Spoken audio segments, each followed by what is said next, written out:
Isang maikling kwento pero totoo. Nang nilalang ng Diyos ang kalabaw, sabi niya rito, ikaw ay magtatrabaho mula umaga hanggang gabi. Bubuhatin mo at kakayanin ang lahat ng ipapapasan sa iyo, mabubuhay ka ng 50 taon. Sagot ng kalabaw, masyadong mahaba po yung 50 taon? Pwede po bang 20 taon na lang? At sumang-ayon ang Diyos sa kahilingan ng kalabaw. Nang nilalang ng Diyos ang aso, sabi niya rito, ikaw ay magiging tagabantay ng bahay, sunod-suluran sa gusto ng iyong amo, mabubuhay ka ng 25 taon. Sagot ng aso, masyado pong mahaba yung 25 taon. Pwede po bang 10 taon na lang? At sumang-ayon ng Diyos sa kahilingan ng aso. Nang nilalang ng Diyos ang unggoy, sabi niya rito, ikaw ay magpapalipat-lipat sa mga baging, magiging katawa-tawa at nakakaaliw, mabubuhay ka ng 20 taon.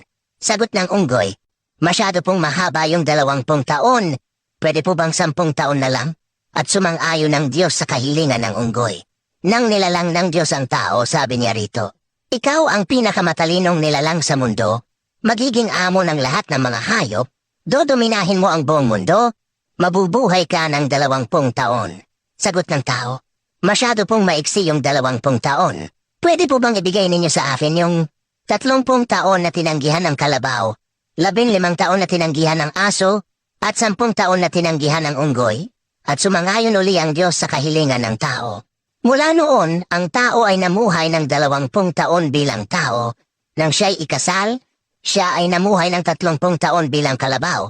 Nagtatrabaho mula umaga hanggang gabi. Binubuhat at kinakaya ang lahat ng pasanin sa buhay. Nang siya'y mawalay sa mga anak, siya ay namuhay ng 15 taon bilang aso, tagabantay ng bahay, at sunod-sunuran sa mga gusto ng mga anak.